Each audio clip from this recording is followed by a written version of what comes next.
with the idea of like sociological discussion and talking about behavioral dynamics. So it's the Gen Z stare that the TikTok algorithm has decided to show me as the topic du jour. And I do have a take on this as a millennial, but it may not be the same kind of antagonistic take that I have seen. Antagonistic in attitude that I've seen quite prevalently in the videos I was shown, anyway. Um, I am not one to choose sides, if you would get that from my previous AI post, hence the two headed. But I do have an analysis on this if I project long term.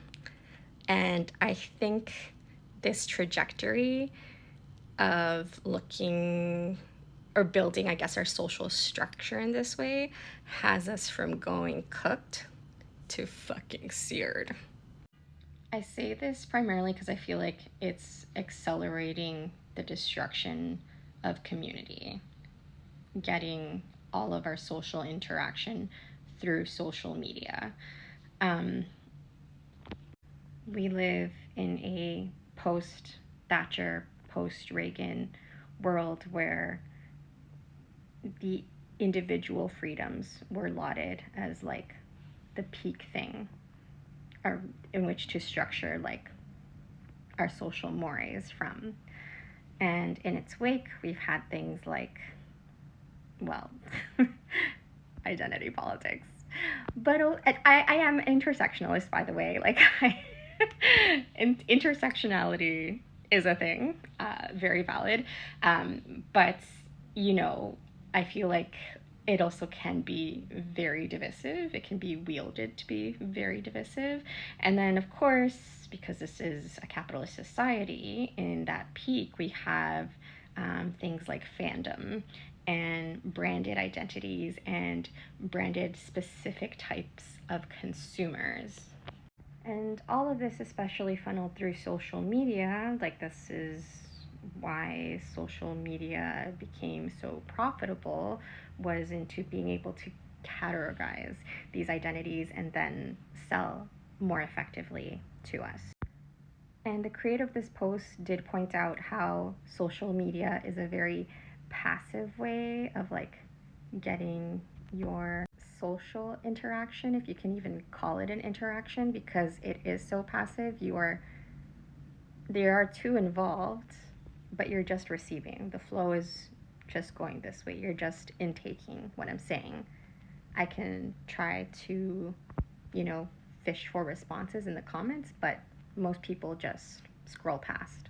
And I was actually talking about this recently at a party where we felt that Gen Z and the younger generation, I guess, in general, has made friendship very transactional. And that is kind of reflective of how the social bonds they're familiar with have been constructed, the kind of environment that they have learned how to be social, and how it's unfortunate because we know, as people who have known a world prior to being constantly online, um, and especially I think the other big factor too is like this was a conversation between two people in the global majority, and I feel like we have a closer interaction to what an alternative could look like. My mother was not born in this country, and when she did come to Canada, she made the observation that, and I said the same thing at the party, that Canadians were very polite but also very cold. Like, to give one example, like one of the greatest like transgressions you could make would be like popping over to someone's house uninvited in Canada, right? Like you always try to give a heads up, and that happens all the goddamn time where she's from. There's no schedule, there's no time, there's no clock, and yes, that makes us very annoying.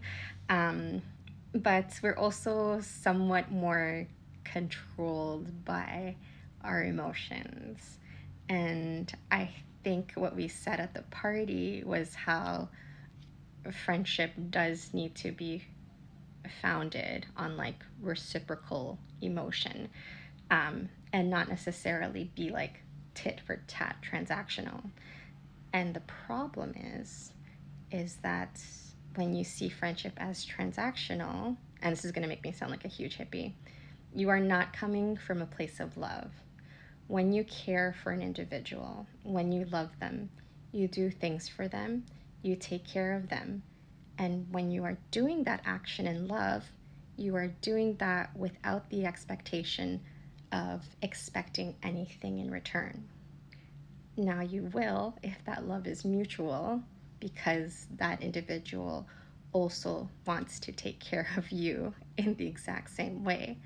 But like everything, like I saw a TikTok today, or no, it was a short on the other platform, about a person with a disability, and people were saying wild stuff because she needed help like tying a top or something like that, and she asked her roommates, and people were saying things like, your roommates are not your caregivers. What is that? I know we have put a hourly wage on these soft skills because I have worked in customer service for the majority of my adult life. And I know that emotional labor is undervalued and underpaid. And in that way, I can see this kind of form of the Gen Z stare being like an emotional version of like quiet quitting. But ultimately, I feel like this is a destructive path to take, because you are then completely opting out from any sort of social contract with a fellow human being who you occupy like even a neighborhood space in. Like if you're working at a coffee shop, even if you were working like in hospitality, like they're coming into your space, sorry, I had to burp. You are sharing a space with them at that moment in time. This is total hippie stuff, by the way. Your paths in life have now interacted. And it comes from such a place of like maybe cognitive exhaustion, because like that emotional labor I feel like does come like from a form of thinking, like it's like an activity in the brain. So it comes from exhaustion, it comes from shielding, it comes from putting a barrier between you and someone else, and having that barrier up all the time gets rid of community at the most basic level, from person to another person.